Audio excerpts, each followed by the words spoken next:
Confessei que foi com a Jelena na Ostapenko, depois da vitória da outono no encontro de pares. Congratulations, Jelena, to wins today. How are you feeling about your tennis here in Portugal?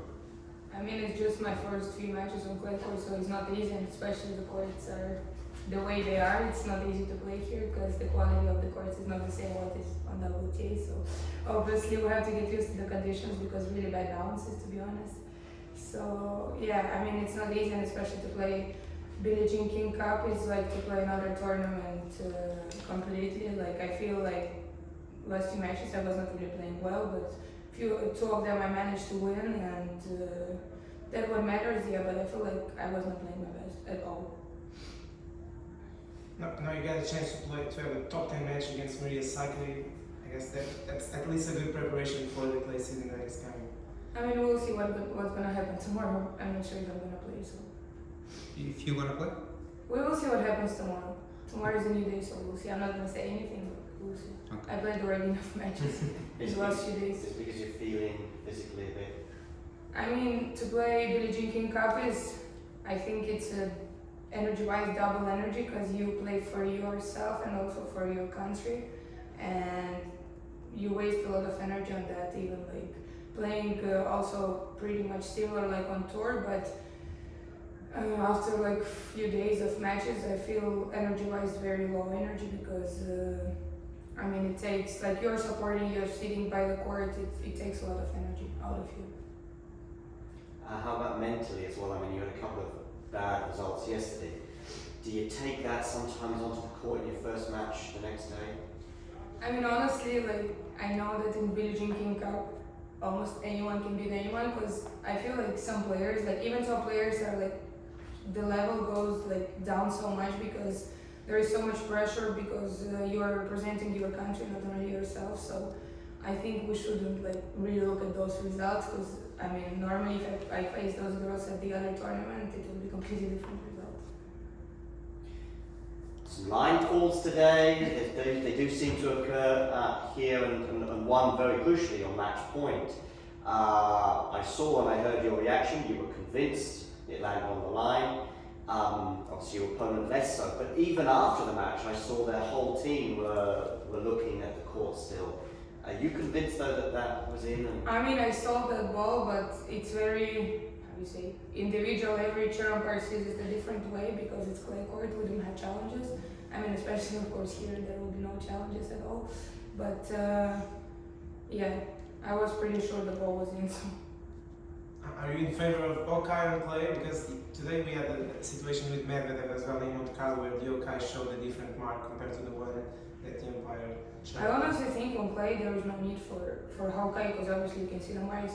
It's just, I think it's for some chair umpires, some of them see it completely different than the others. So maybe that's why they want to put the Hawkeye there. You know, how do you see your chances on a clay season? Because of course, as a former Roland Garros champion, you have to believe in your chances. But I think that title was the only one time you made the second week of French Open.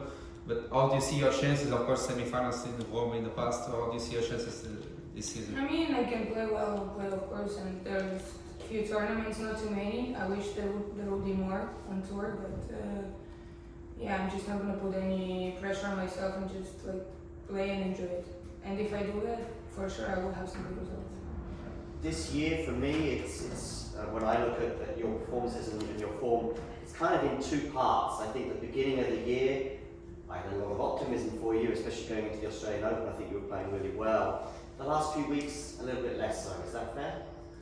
I mean, it also depends how you feel, the conditions, the tournaments in general, mountains or something, you know, all that matters. And especially starting the season so well, it's not always easy to play the same and to keep level all the time. Especially for me, I think it was one of the first seasons that I started that well, so I needed a little bit time to adapt to it. You obviously can play well on every surface. You won Wimbledon in juniors, made the semi-finals and the French Open title, a lot of titles on hard courts. What is your favorite surface at the moment? Do you have one? It's a grass court for sure. Grass and clay, not hard court. the shortened season. I feel like on hard court anyone can play well because the bounce is so even, so it's not a big deal, but on other surfaces you need to adapt a little more. So if you could win any tournament, one more in the rest of your career, it would be- Wimbledon. Obviously, I won juniors, so I would want to win the singles one. What can you tell us about Portugal and the Lisbon area? I know you don't have that much free time, but I honestly have you like explore just. a little bit. Or? I honestly just went out to one restaurant one day because we finished quite late and we needed to do the physio treatment, all these things. So didn't really have time. Maybe tomorrow or the day after I have some time to see it. But I heard some good things about Portugal. First time in Portugal? No, I think I was in juniors in Porto, Oh. but I don't remember anything about it, to be honest. It was a long time ago, so I just remember that I was there, but I don't remember anything.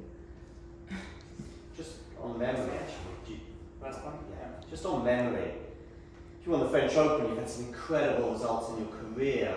Are those thoughts ever going through your head when you're on a court, playing here in a very humble environment, let's say, with some funny bounces? Do you ever does ever that go through your head, or is that completely you're very much in the moment? No, I mean, sometimes it goes through my head like what I'm doing here. But then I understand I'm here like representing my country and that's very important for me as well. But I mean, it is what it is. You have to adapt to the conditions and yeah, you cannot do anything about it. They're not going to change the court and change the lines and the bounces. It's going to be the same for everyone, so you have to adapt to it. Last one is Steve. Jelena, it seems like on a good day you can beat anyone. Iga never beats you, for example. Do you think when you play your best, of course that's difficult to do, but when you play your best, you are the best in the world? Do you think that? I think one of the best, yes, I can be one of the best and one of the most dangerous players. There are a few other players that can be really like dangerous as well when they are in their best form, but yeah, I feel like against top players, especially where like used to play against them, more I play way better than I played a few matches here because I never obviously saw these girls. I never like saw how they practice or they play matches. I mean, I just saw of course some YouTube videos, but that's different from what you see on the court. Okay. Thank you. Thank you.